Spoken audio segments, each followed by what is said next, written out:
Hello, I'm Bob Harris. Welcome to the Duraman's educational video series. In this video, we will show and demonstrate the latest one and only Terrazzi sprayable polished concrete system.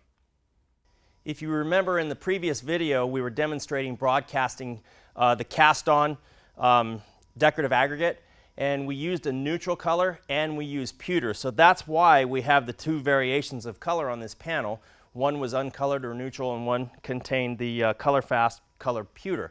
So if in the event you had an actual project where you were concerned about the little bit of variation, you can go back over to tone it down with deso dye. You do want to use a solvent-based dye so it locks down in. So this is a medium gray deso dye, and just the basics. You want to use a acetone resistant sprayer, and always start your spray in the bucket as you see right here. So I'm going to start right here. I'm never going to let off out there to avoid dripping. And you notice I'm just putting a light mist on there.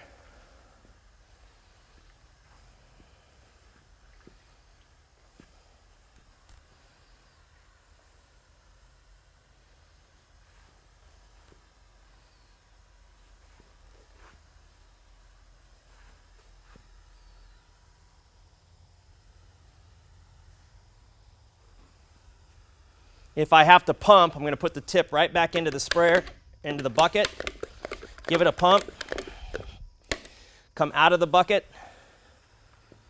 Anytime I let off on the trigger, the tip is going back into the bucket.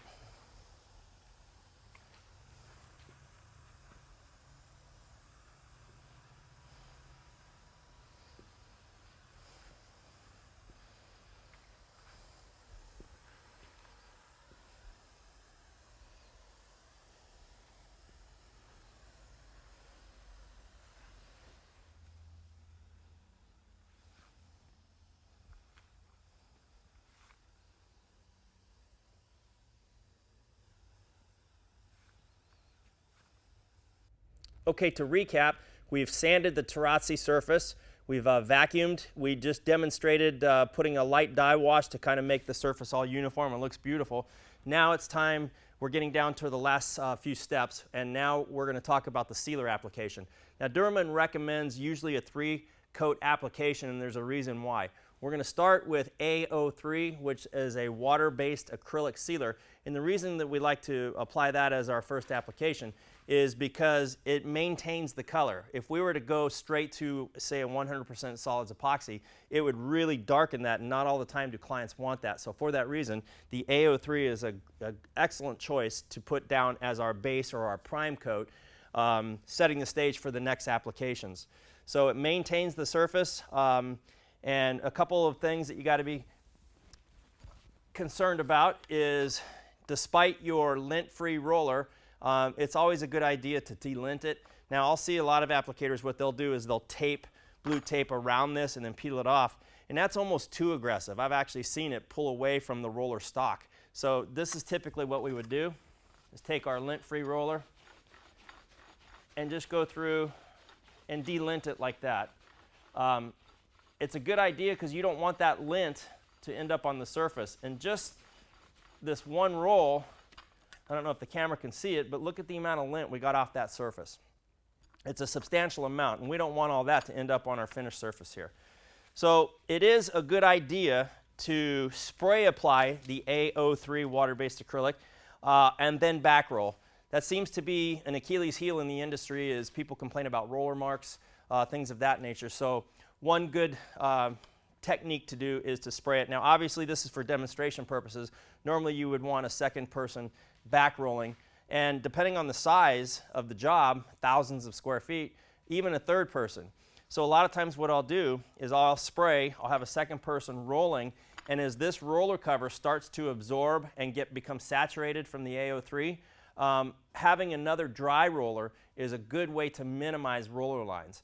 Where you get roller lines is if you have excessive sealer on the surface, and if you roll it out and you see that line as you roll back, there's a good chance that's going to stay there. So by back rolling that, back rolling your first roller with a dry roller, that really reduces. So I'm going to spray half and then just demonstrate.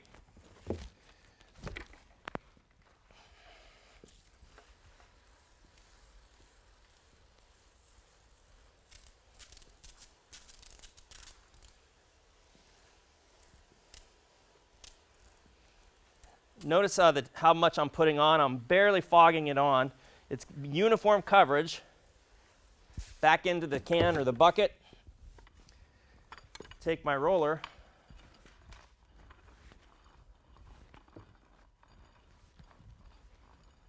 And even right now, because it was a uniform application and I'm starting with a dry roller cover, there's no way we're going to get any roller lines. I'm looking. So in this instance, I'm not going to use the second roller because this roller is dry. Now, another thing that I'm looking for that we didn't talk about is I'm looking at my roller cover right now and I don't see any color releasing. So in other words, it's staying clean, which is an indication that we've done a thorough job of cleaning the surface previously. And that was just a very light damp mop. No need to scrub it. We don't want to introduce a lot of water to the surface. So barely damp mop just to get any dust off the surface. And that's where we're at.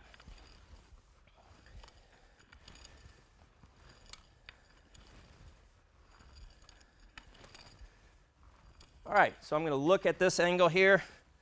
Looks pretty good. So I'm going to continue with this last half over here.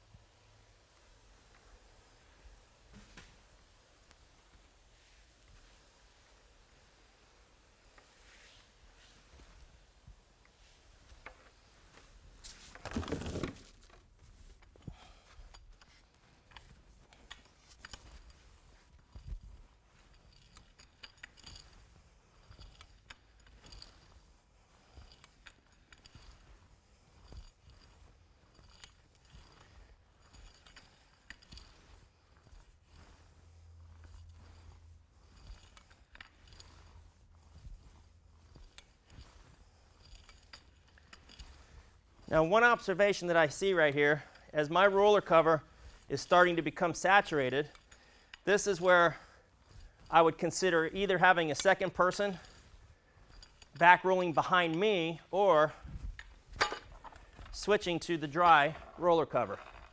And immediately, roller lines go away.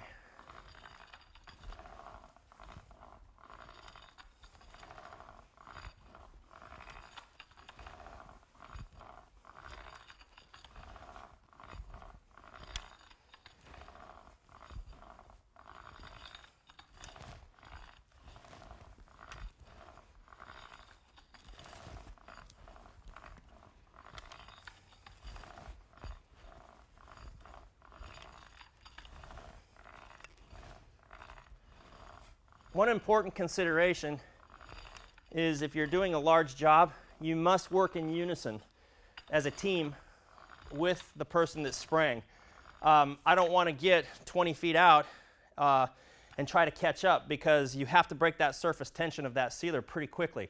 So, you know, if the person that is spraying gets more than 5-10 feet out, have them stop so you can keep up so you get a chance. You don't want to have the sealer hit the surface where it's not atomized, in other words, it's spotted or speckled, and it'll start to dry that way. So you have to work as a team, which means the person that's pump spraying the sealer down might have to stop and allow you to catch up while rolling.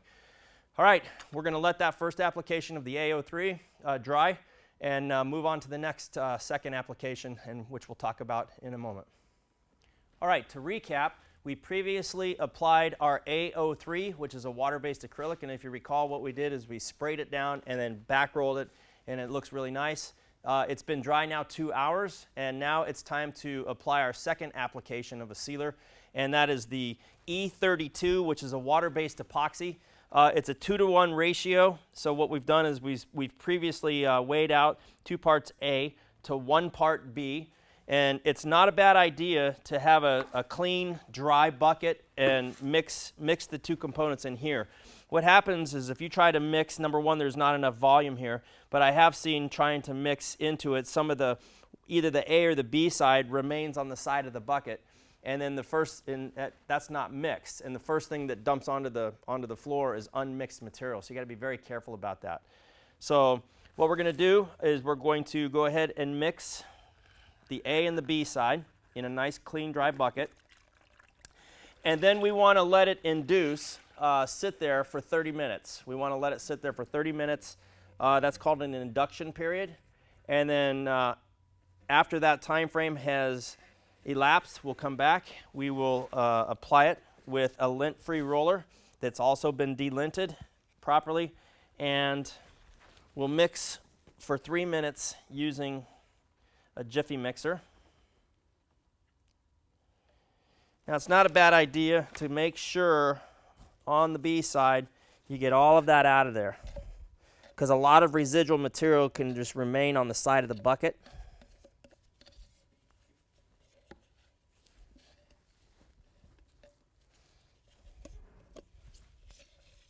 See how much material is on that stir stick?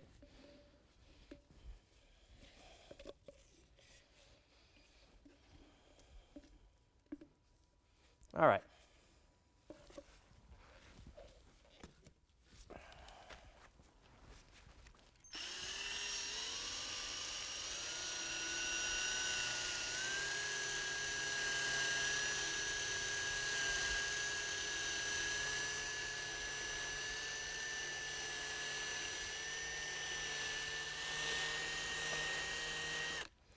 Okay, that's approximately 3 minutes of mixing.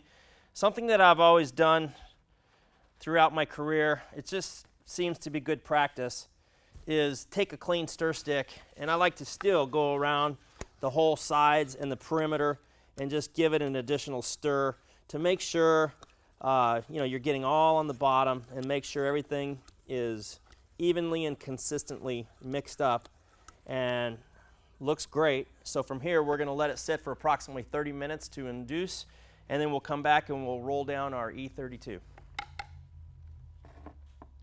30 minutes has elapsed since we mixed our E32 water-based epoxy. I do like to give it another quick stir just to make sure it's thoroughly mixed. And like we've talked about on several of the previous videos, you can see I have my slip-on booties to keep the floor clean. Now, this is a good example on this product. You'll see where we like to double roll to avoid roller marks. So we're going to go ahead and demonstrate rolling half of the sample panel, and then I'll immediately come back and back roll with a dry roller.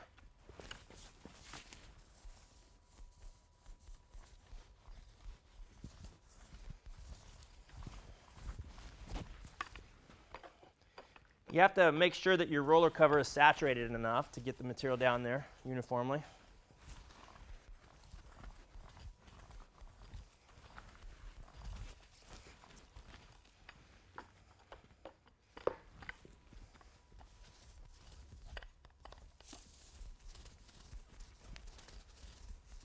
The goal is to get it down onto the surface relatively quick.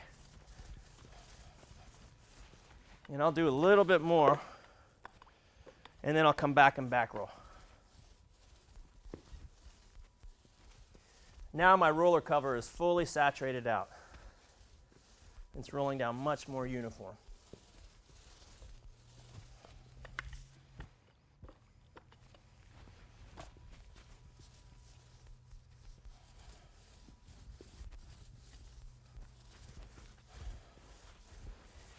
Here is where it's not a bad idea to have a second worker to come back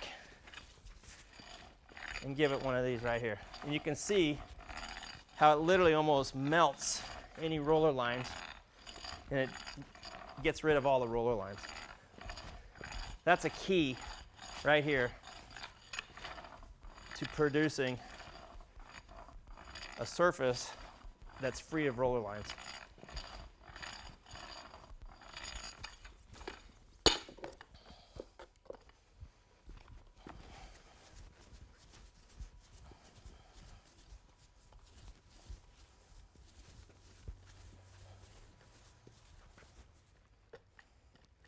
All right, we're getting down to the last section of our panel here. It's rolling down really nice. Like I said, for jobs any larger than this, it's really a great idea to have a second person helping back rolling. And if you can, not always can you, The term back roll means go perpendicular to the area that I'm rolling. And obviously, not always is that something that you can achieve based on the configuration of the room. But the key is to just go ahead and get the base coat down quick. So I'm not too concerned right now about the roller lines that you see, because that's where the back rolling with the dry roller really comes in to play. Like right here. So a traditional back roll would look something like this.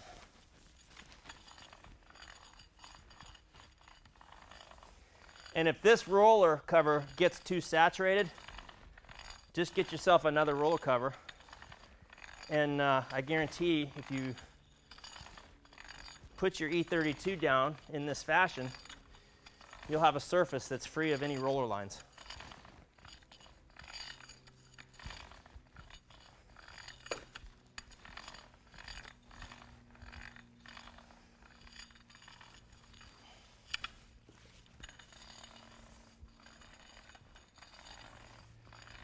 All right, we're going to let that dry for approximately 4 hours. We'll come back, make sure it's tack free, and that was our second sealer application.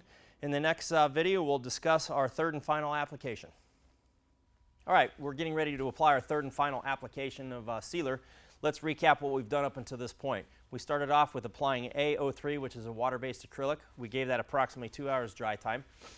And then we came back and applied E32, which is a water-based epoxy. And now we're getting ready to apply U90, which is a moisture-cured satin urethane.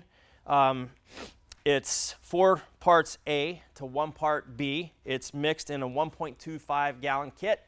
And what we're going to do here is we're going to also use the satin additive. So in the bucket here is the satin additive, and we took roughly 3/4 of a cup to our mixed ratio here. So 4 to 1, we're going to always mix into the A. Now, in past videos, you've seen us talk about the importance of having a separate bucket so we don't get any mixed material on the side of the bucket. The fact that we're using such a small volume here, and also the B side is very liquid, we're going to be okay. So we're going to always want to mix the A and B together first.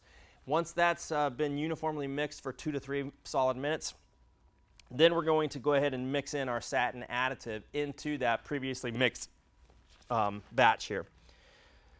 So normally we found with the satin additive, the sweet spot is somewhere around 1/2 to 3/4 of this gallon to a mixed kit of A and B. That's usually the proper volume of the satin additive to mix together. You can see it's very fluid, so not getting any of the mix on the side of the bucket, which is what the concern is. All right.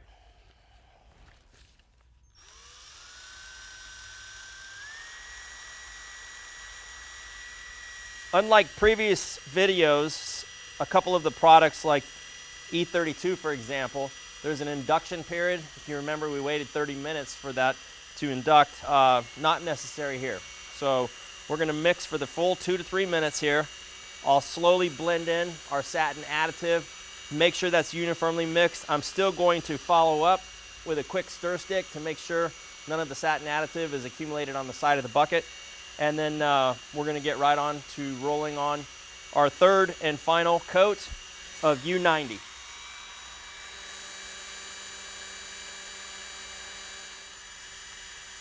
All right, we're right at 3 minutes. Now we're going to add our satin additive into the mix.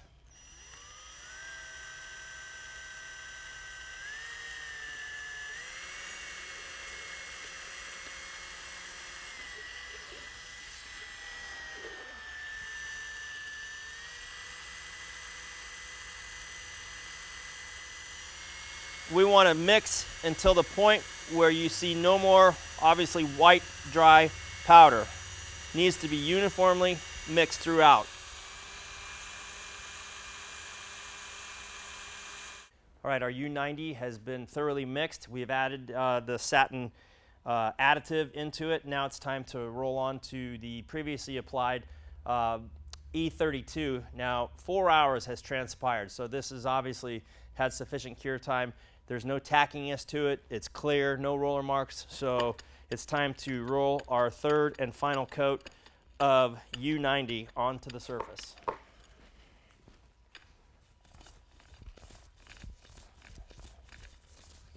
Once again, my roller cover is not completely saturated yet.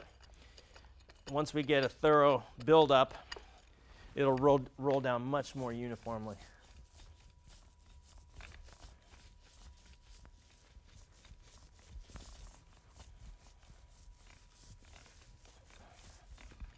So I'm still just trying to get the roller cover completely saturated here. There we go. Now you can see the difference.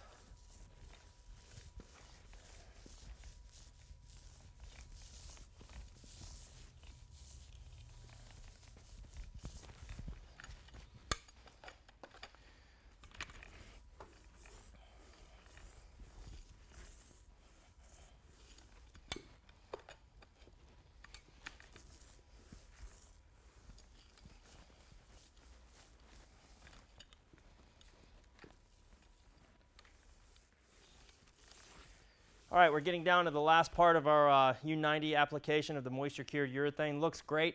A couple things, not to confuse the viewers. We had a secondary roller laying out on the surface like we used for previous coats of the A03 or the E32. Not necessary here. This stuff has got enough body and it's going down nice enough where I can roll out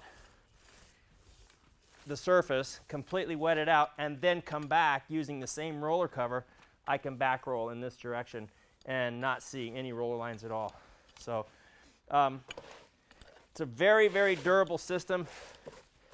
When you go with all of the coats that we've recommended, starting with the prime of the A03, 2 hours later, back that up with the application of the E32, 4 hours later, follow up with our application, as you're watching right now, of the U90.